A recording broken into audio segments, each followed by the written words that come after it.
the imband conduct and remarks, the distribution of money. The respondent is recorded in his own voice addressing the rally in the following terms. Lakini mimi nilikuwa na 250 ya mikutano ya jana. Watu wakajaa. I had to go home and get another 800,000. Jana peke yake hapa kwenu nilitumia 1,200,000. Si niliwaambia mimi nimepewa 250,000. Hiyo ni ya jana, si ndio? Leo nimepewa another 250,000.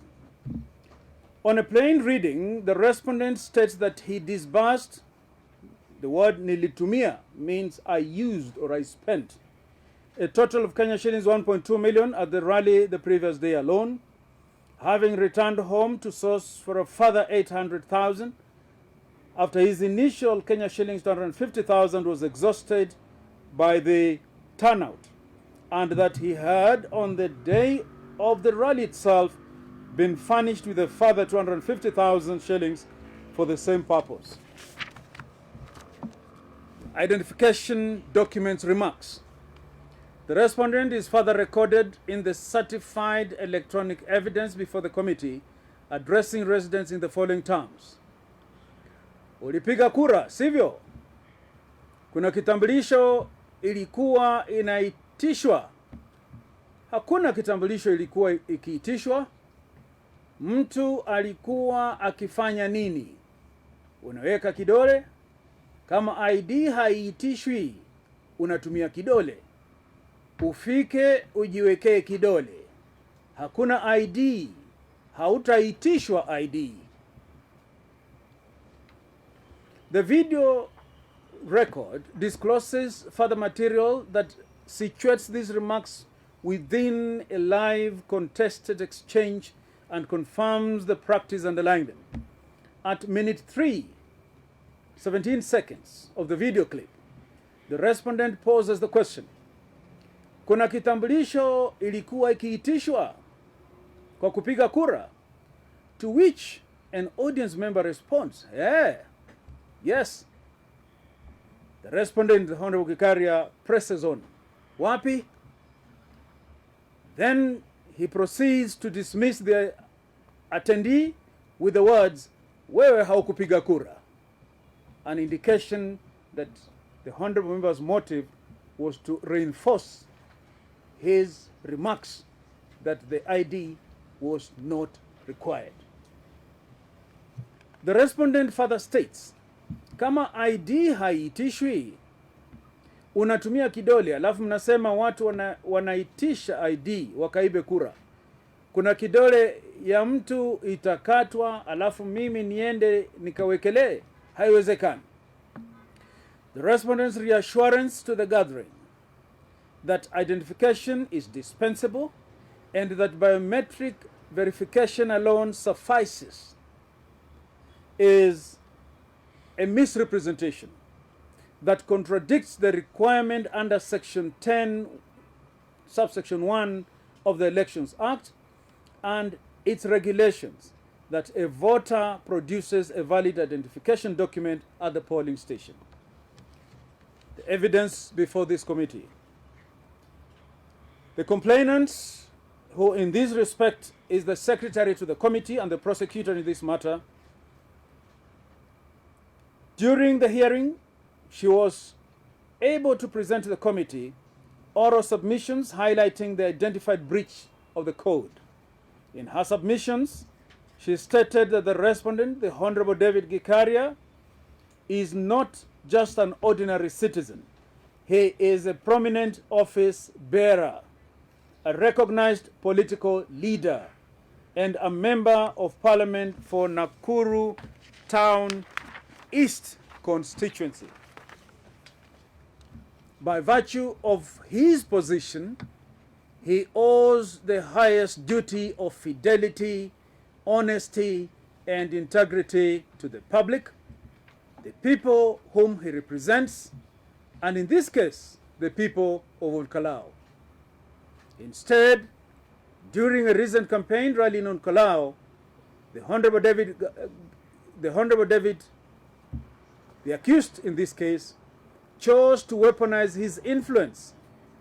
He stood before a vulnerable electorate and willfully, maliciously spread flagrant falsehoods designed to disenfranchise voters while simultaneously boasting of using financial muscle on the innocent and not so trusting members of the public. In support of her submissions, she presented the following material as evidence before this committee. A. An audio-visual clip of the remarks broadcast by the Citizen Digital, Citizen TV Kenya on the 7th of July 2026, and which is accessible at the provided link, titled MP David Gikaria explains to Kalou residents why he demands IDs before giving handouts. B. A digital forensic report prepared by the Kenya Computer Incident Response Team Coordination Center, domiciled at the Communications Authority of Kenya, confirming the source, the broadcaster, and the date of the video. And C. A certificate of electronic evidence dated the 10th of July 2026, certifying the integrity of the electronic evidence. So what is the respondent's case? That is the Honorable David Gikaria's response. The respondent was represented by learned counsel Michael Mbongi, who made oral submissions. In his submissions, he outlined that the respondent was not served with a particular video clip produced by the secretary and played before the committee. He further stated that the respondent was not supplied with the transcriptions of the said video clip, and as such, it was his assumption that the prosecution only relied on documentary evidence.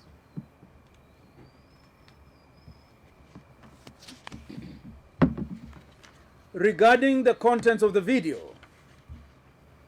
he asserted that there was no evidence that money changed hands and that the speech was in itself an offer in exchange for them attending any particular gathering or meeting. Additionally, learned counsel asserted that there was no evidence that any voter was promised an award for voting in a certain way. It was his contestation, the learned counsel, that the forensic report produced before the committee merely authenticated the video. I repeat and emphasize, merely authenticated the video, but did not prove that the respondent committed bribery. In conclusion, he claimed that the committee relied on its own interpretation of the words uttered by the respondent, which he argued were taken out of context. In rejoinder, the prosecutor said that the complainant stated that the report was duly served upon the respondent and that the same was only meant to show authenticity of the electronic evidence as required by Section 106B(4) of the Evidence Act. She further added that the words in the video were spoken in the national language, that is Kiswahili, and as such, it did not require transcription at all. D. The issues for determination. From the foregoing, the following issues arise for our determination. A. Whether the respondent's remarks claiming he had distributed money to persons attending his rallies and that he had more contravened paragraph 6H of the code. B. Whether the respondent's remarks he had distributed money to persons attending his rallies and that he had more constituted an abuse of his position for political purposes, contrary to paragraph 6(1) of the code. And C. Whether the respondent's identification document remarks constituted an abuse of the position of the respondent for political purposes, contrary to paragraph 6(1) of the code. And so, issue 1, whether the respondent's remarks claiming he had distributed money and that he had more contravene paragraph 6, the code commits every candidate under paragraph 6H to refrain from offering any document or reward to any person in consideration, that is, in exchange of such person, among others, attending or not attending any political event. 23. Paragraph. The respondent's own account, set out at paragraphs 4 and 5 above, is a direct, public, first-person statement of large-scale cash disbursement. It was his own admission that the cash was distributed at political events which he attended across the constituency. This committee is aware of the Kenyan political landscape. It is particularly aware of the behavior of some Kenyans where money is mentioned, as well as the Kenyan culture of associating politics and what is ordinarily called handouts. Being a politician, and when the committee infers from his remarks, it is obvious that the respondent is also aware of this fact and was using it to lure people, to attract people, to attend political events where he drummed up support for his preferred candidate in the upcoming by-election. The committee finds that Honorable David Gikaria is culpable of breach of paragraph 6H of the code. The second issue, as to whether the Honorable David Gikaria's remarks claiming that he had disputed money and that he had more to distribute constituted an abuse of his position for political purposes, contrary to paragraph 6.1 of the code. Paragraph 6.1 of the code commits every candidate to refrain from any attempt to abuse a position of power, privilege, or influence for political purposes, including any offer or reward. The provision targets the deployment of standing, office, or advantage, rather than any specific category of statement, and its reach extends to the manner in which a candidate's authority is used, wherever that use serves a political end. The meaning of the word abuse in this context can be defined as the wrongful or improper exercise of a power or position to confer a benefit upon oneself or upon others. On this footing, conduct that trades on the authority of public office to secure or safeguard an advantage through statements that the office holder has reason to know that they misstate, misrepresent the true position, amounts to an abuse of that office, irrespective of whether the advantage secured takes a pecuniary, that is financial, or a purely electoral form. The term political purpose may be understood in relevant part as any activity undertaken in support of or in opposition to the election or nomination of a candidate to public office. This formulation accords with the treatment in comparative electoral integrity practice of abuse of official position, as the deployment of the powers, privileges, and standing attaching to a public office to advance the electoral interests of a particular candidate or a particular political party.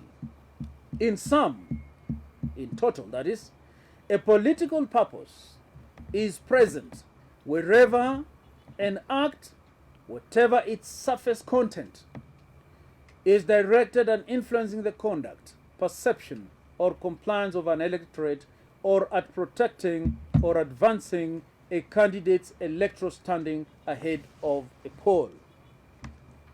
The distribution of funds, which the respondent himself admits to doing, constitutes an abuse of his position under paragraph 6, Roman 1.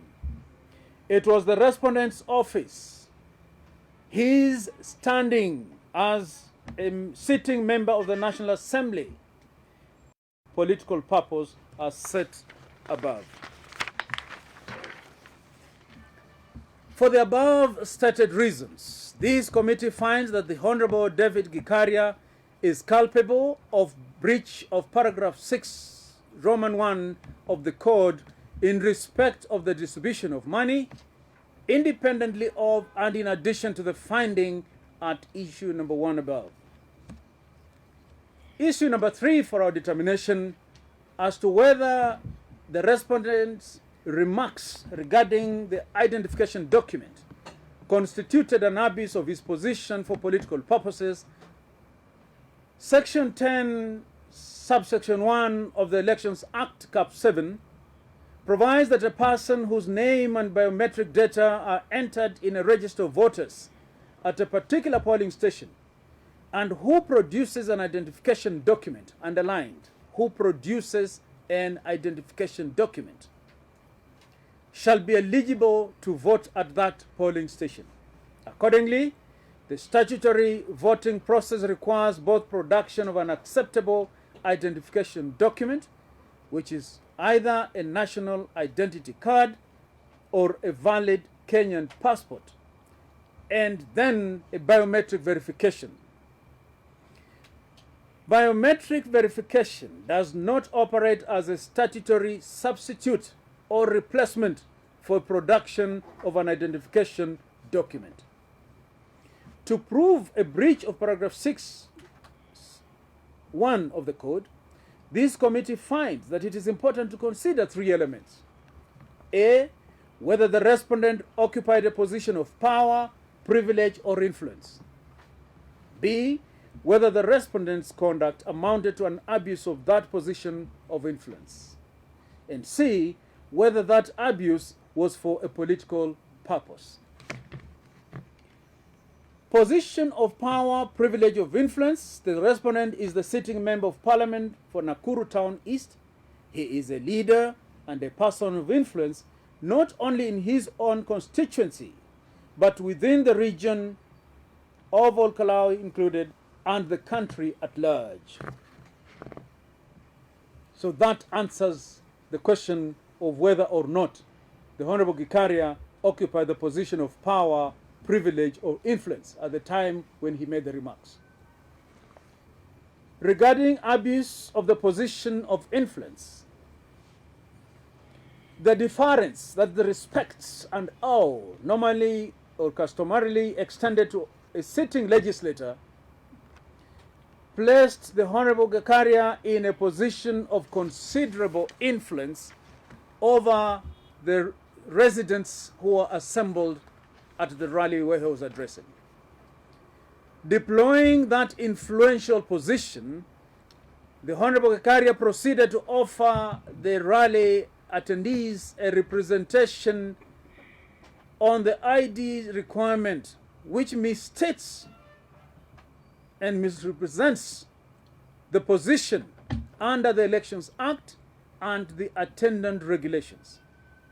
The use of his influence to press such misrepresentation of that kind in order to secure or protect an advantage for the respondent's preferred candidate constitutes an abuse of that position within the meaning of paragraph 6(1). As to whether the Honorable Member of Parliament of Nakuru Town East used those remarks for political purpose, the remarks served the specific end of drumming up support for his preferred candidate. This falls squarely within the definition of a political purpose, as set above.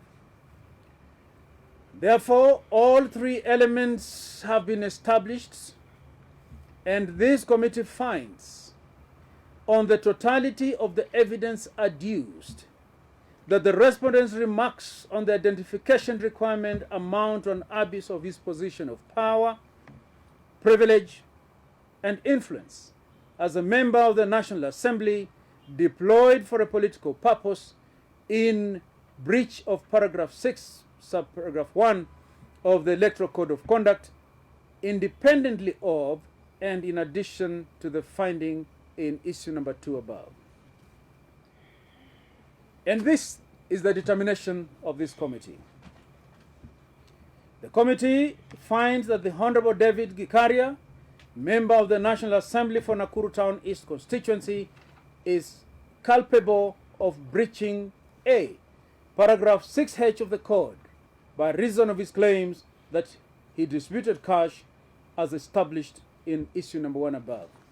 B, paragraph 6.1 of the code by reason of the same cash distribution claims which independently amount to an abuse of his position and influence as a member of the National Assembly for political purpose as established at issue number 2 above.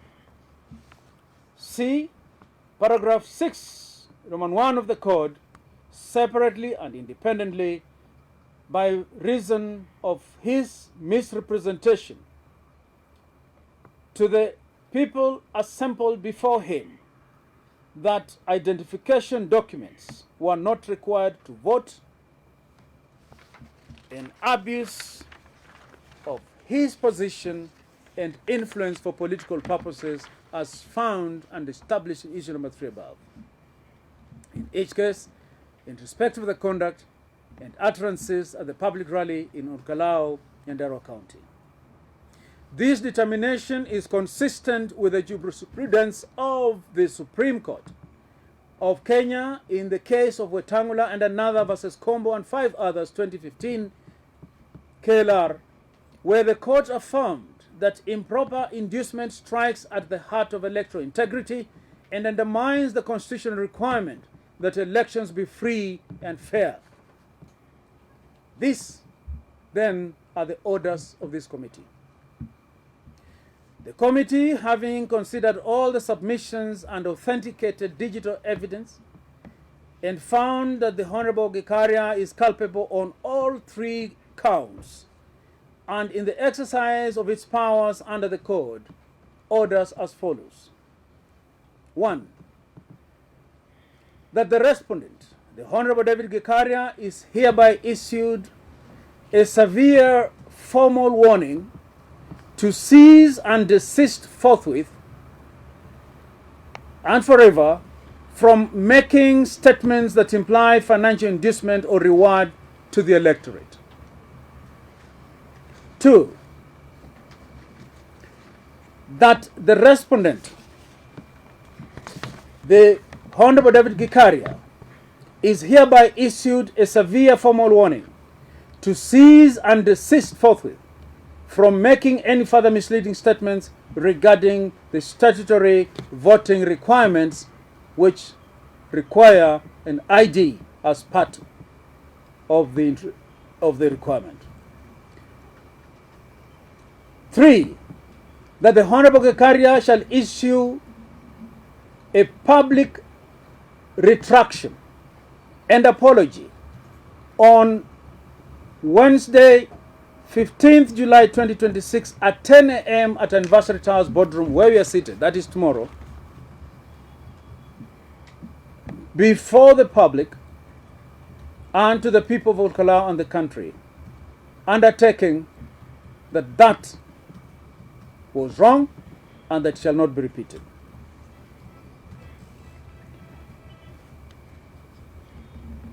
That the authenticated video, another order, evidence presented before this committee be referred to the Office of the Director of Public Prosecutions to investigate potential offenses under the Election Offences Act.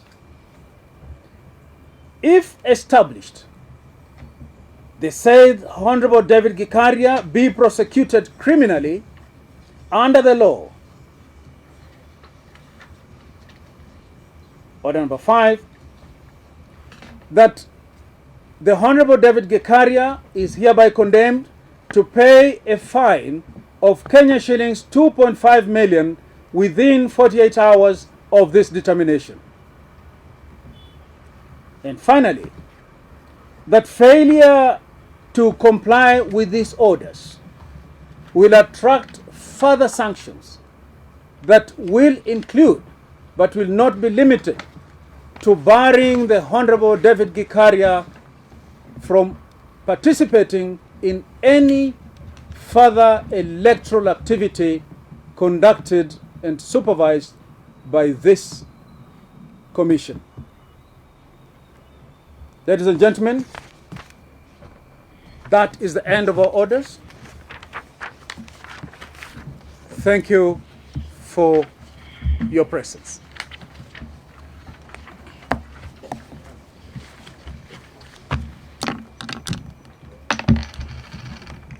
Question? Good. They don't have questions. So, without any... Yes, please? Did you raise your hand? Good. So, without any question from the media, we are happy...